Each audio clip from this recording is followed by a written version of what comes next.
Assalamualaikum warahmatullahi wabarakatuh. Bismillah, alhamdulillah.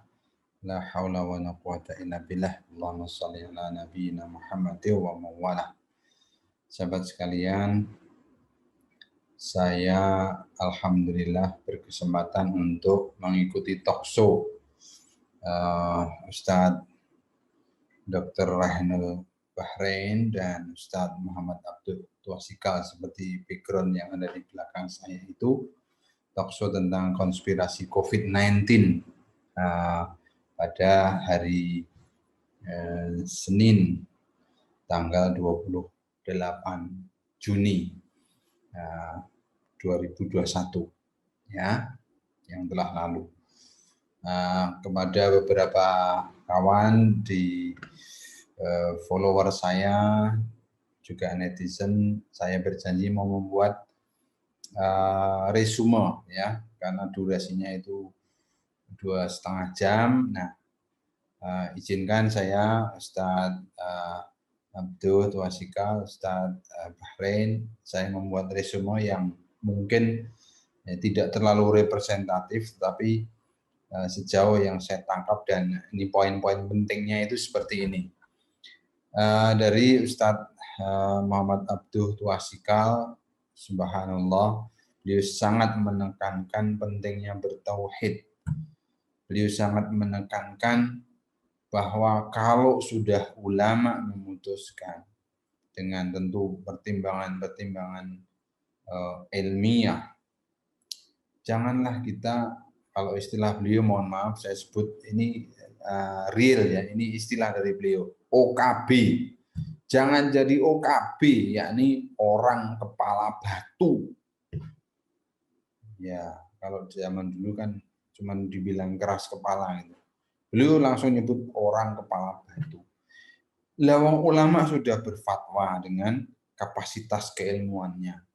Para ilmuwan saintis juga sudah meneliti dan memutuskan inilah protokol penanganannya. Terus kita punya pemerintah yang juga sudah menetapkan regulasinya. Tapi bagi OKB, itu orang kepala batu itu ya tetap tidak percaya, tetap ngeyel, bahkan menebar ajakan-ajakan konyol. Ya kata beliau, ya soal percaya nggak percaya silahkanlah, wong beragama saja la ikraha fiddin. Tapi kalau kemudian dia ngeyel, ngotot dan menentang regulasi, pasti itu akan merugikan orang banyak. Kemudian umat Islam itu adalah terbiasa dengan yang namanya halaqah ilmiah. Jadi kita harus meneliti apa-apa yang kita terima, terutama berita-berita dari media sosial. Kita baca betul apa isinya sebelum kita menyebarkan berita itu. Kita harus yakin sumbernya jelas, terpercaya, artinya punya sumbernya itu memang punya otoritas untuk berbicara tentang itu.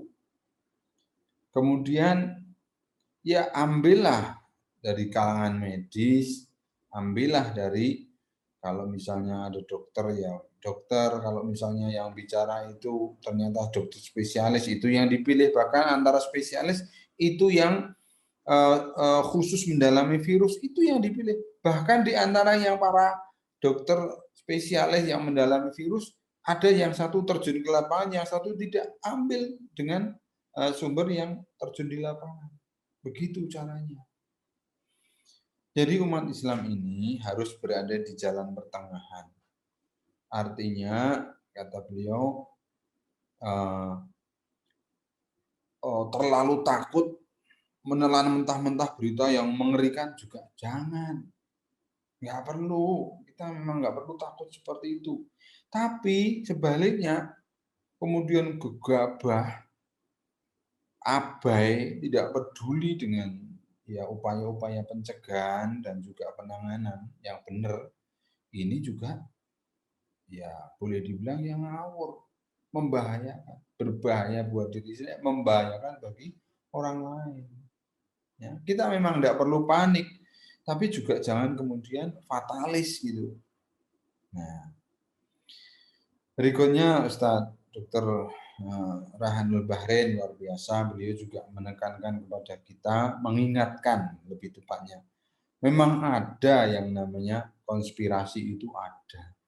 Tapi konspirasi apa dulu?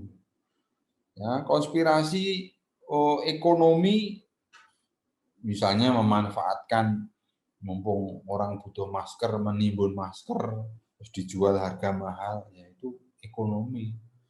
Mumpung orang takut kemana-mana, terus dia membuat acara-acara program, yaitu motif-motif seperti itu, ya itu beda. Tapi kalau kemudian konspirasi ini ilmiah, kemudian para dokter dituduh, para pengambil kebijakan dituduh, ini sangat berbahaya. Memang yang namanya konspirasi itu ada kelompok meskipun mungkin tidak resmi, tapi sekali orang memicu sesuatu banyak yang ikut. Nah, itu sebetulnya konspirasi. Nah, yang repot itu, konspirasi itu mesti reaktif sifatnya. Artinya kita yang meneliti kemudian mengumumkan hasil penelitian, dia langsung mengcounter, nggak percaya dengan menebarkan ya berita-berita yang bertolak belakang. Makanya saling bertentangan, bahkan antar mereka sendiri saling bertentangan. Ya, waktu sekarang dan besok udah beda, ya. Tempat di sini dan di sana beda. Coba Ustadz dokter sampai menyampaikan, masuk di Indonesia tersebar, ini pengagung konspirasi ini. COVID itu ingin menghancurkan umat Islam. Jangan salah ya, di India itu bunyinya COVID itu ingin menghancurkan orang Hindu. Begitu. Apalagi kalau kemudian vaksin itu ada label halal. Orang Hindu langsung bilang, ini mesti dari sapi. Ini menghina agama kita. Begitu. Orang Hindu kan menghormati sapi. Dia kan nggak mau makan daging sapi. Nah, sebaliknya di Indonesia ribut tentang nggak ada label halal. Bahkan vaksin tertentu yang dibuat dengan tripsin. Padahal ulama sudah membahasnya dan memberi fatwanya. Ribut. Jadi konspirasi seperti itu. Ambil sepotong-potong info, kemudian sebar, gunanya untuk menyerang.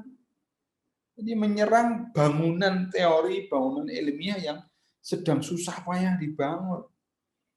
Ustadz Dr. Rahanul Bahrain itu sampai mengatakan, karena beliau seorang pakar, meneliti misalnya katakanlah memeriksa PCR, setengah mati sulitnya, kadang-kadang harus diulang.